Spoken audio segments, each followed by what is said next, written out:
Let's make bachelor burger.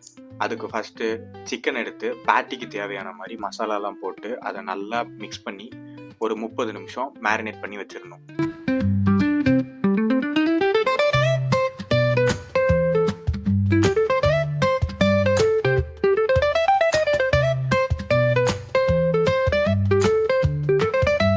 அடுத்து சாஸை ready பண்ணி வச்சுக்கிட்டு சீஸையும் பிரித்து வச்சுக்கணும்.